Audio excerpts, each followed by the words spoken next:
Istiqomah tanpa batas.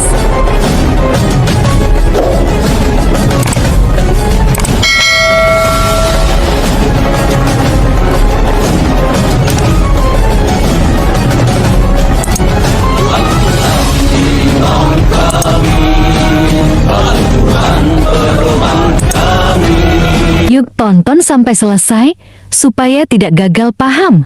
Kali ini kita akan bersama-sama mengkaji tentang rahasia iftar. Dalam satu hadis yang diriwayatkan yaitu oleh Ibn Majah dan Al-Imam Ahmad rahimahumallahu ta'ala wa ardahuma, di mana Nabi pernah bersabda alaihi salatu wassalam, la yazalun nas bi khairin ma'ajjalul iftar, yang artinya bahwa umat manusia, yaitu umat Islam yang dimaksud di sini, akan tetap selalu berada dalam kebaikan selama mereka menyegerakan berbuka puasa. Jadi melalui hadis ini ada anjuran dari Nabi alaihi salatu wassalam agar kita tidak menunda-nunda berbuka puasa kita. Manakala sudah masuk waktu maghrib, segeralah kita berbuka puasa tanpa penundaan. Nah, berkenaan dengan ini, marilah sama-sama di hari yang berbahagia ini, di bulan yang penuh keberkahan ini, sama-sama kita melihat, sama-sama kita sejenak mengkaji tentang bagaimana cara iftar Nabi kita tercinta Sayyiduna Muhammad sallallahu alaihi wasallam. Dengan singkat bisa kita sampaikan di sini bahwa cara iftar Nabi alaihi salatu wassalam, yang pertama, beliau selalu menyegerakan berbuka tanpa pernah ditunda. Dan yang kedua, beliau selalu berbuka dengan tanpa meninggalkan basmalah dan doa sebagaimana beliau ajarkan kepada umatnya. Bismillahirrahmanirrahim. Allahumma laka sumtu wa bika amantu wa ala rizkika aftartu. Luar biasa. Nabi selalu membaca doa tersebut ketika beliau berbuka puasa, dan doa itulah yang diajarkan kepada segenap umatnya. Itu yang kedua. Dan yang ketiga, Nabi alaihi salatu wassalam selalu mengawali buka puasanya dengan memakan kurma dan meneguk air putih. Ini menarik. Ini menarik. Bahwa yang ketiga, Nabi tidak pernah meninggalkan. Setiap berbuka, selalu dengan kurma dan selalu dengan air putih. Dan yang keempat, setelah Nabi memakan kurmanya dan meminum air putihnya, beliau langsung melaksanakan sholat maghrib berikut dengan zikirnya.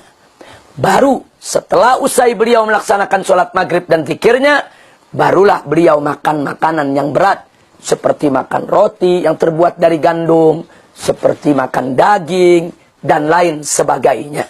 Nah, inilah cara daripada iftar Nabi kita Muhammad sallallahu alaihi wasallam. Sekarang pertanyaannya, ada apa rahasia di balik iftarnya Nabi alaihi salatu wassalam? Mari sama-sama kita lihat. Yang pertama, kenapa Nabi alaihi salatu wassalam menyegerakan berbuka? Ada apa dengan buka yang disegerakan tanpa ditunda? Tentu kita tahu bahwa setelah seharian penuh kita berpuasa, berarti seharian penuh itu lambung kita tidak bekerja. Lambung kita kosong. Tidak menerima makanan, tidak menerima minuman seharian.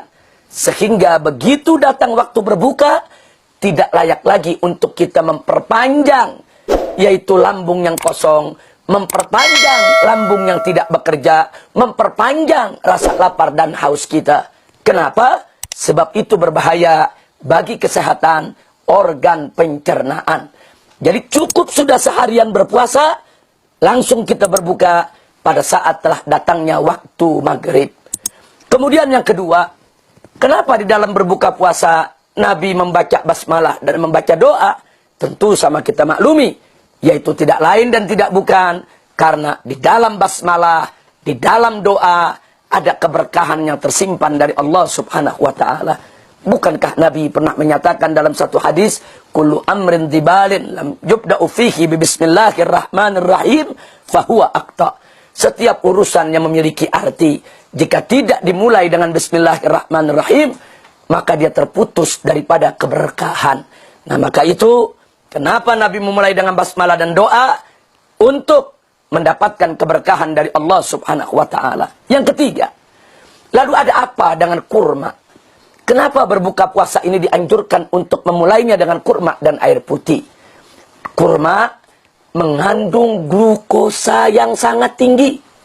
Sementara lambung kita setelah seharian berpuasa tidak mendapatkan suplai makanan maupun minuman, itu terjadi pengerutan. Bahkan jalan-jalan darah kita mulai tidak lancar. Nah, ketika itu, manakala perut itu ingin kembali dinormalkan, ketika perut itu ingin disuplai makan makanan yang berat, maka lambung tadi tidak boleh dikagetkan dengan makanan yang berat. Untuk itu dirangsang terlebih dahulu. Bagaimana cara merangsangnya? Dengan memakan kurma. Karena glukosa yang dikandung kurma itu akan merangsang lambung untuk kembali normal agar siap untuk mencerna makanan. Bukan di situ saja, didorong dengan air putih. Ada apa dengan air putih? Air putih untuk mempercepat sirkulasi daripada glukosa tersebut di dalam tubuh dan di dalam darah. Sehingga darah yang semula yaitu mulai tidak lancar karena seharian kita tidak makan, tidak minum, segera mendapatkan suplai glukosa. Begitu juga lambung yang mulai mengerut karena menahan lapar sejak pagi, maka begitu mendapat suplai glukosa tadi, dia mulai kembali secara perlahan, yaitu menjadi normal, hilang kerutannya, darah juga mulai terbuka, sehingga siap untuk mendapatkan suplai makanan yang berat. Subhanallah. Jadi kenapa Nabi makan korma terlebih dahulu? Ternyata di dalam korma ada glukosa yang bisa menormalkan kembali daripada lambung, begitu juga melancarkan jalan darah. Kenapa harus didorong dengan air putih? Untuk mempercepat sirkulasi, yaitu glukosa tadi di dalam tubuh maupun di dalam darah seseorang. Lalu, kenapa setelah itu Nabi tidak langsung memakan makanan yang berat? Di sini yang perlu kita catat. Setelah lambung tadi mendapatkan suplai glukosa yang dikandung oleh kurma, setelah air putih membantu percepatan sirkulasi, maka lambung dan seluruh jaringan tubuh kita membutuhkan beberapa saat agar kembali menjadi normal lagi. Ya, membutuhkan beberapa menit waktu, membutuhkan beberapa waktu jeda agar dia bisa menormalkan, yaitu kondisinya kembali di dalam menerima suplai makanan yang berat. Nah, karena itulah Nabi melaksanakan sholat maghrib. Dengan beliau melakukan sholat maghrib, beliau berzikir. Itu waktu bisa 5-10 menit. Nah, itu bisa digunakan untuk melaksanakan sholat dengan zikirnya. Dalam waktu 10 menit, maka sirkulasi yang terjadi di dalam tubuh, glukos yang disuplai oleh korma tadi, itu akan kembali menormalkan jaringan tubuh kita untuk siap menerima suplai makanan berat. Ditambah lagi, sholat itu ada gerakan-gerakan. Ada berdiri, ada ruku, ada i'tidal, ada sujud, ada duduk. Yang gerakan-gerakan ini makin membantu sirkulasi glukosa tersebut agar lebih cepat memulihkan daripada lambung maupun organ-organ pencernaan yang lainnya. Subhanallah. Pantas Nabi sholat maghrib dulu. Pantas Nabi zikir dulu. Pantas sebelumnya Nabi makan kurma dulu. Didorong dengan air putih dulu. Setelah Nabi selesai melakukan sholat dan zikirnya, barulah beliau memakan makanan yang berat. Biasanya beliau memakan roti yang terbuat dari gandum.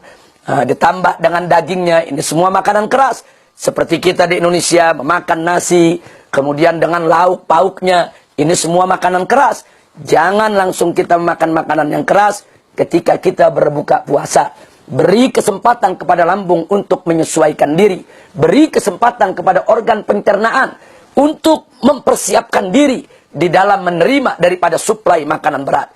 Caranya, ikuti cara berbuka Nabi kita Muhammad SAW.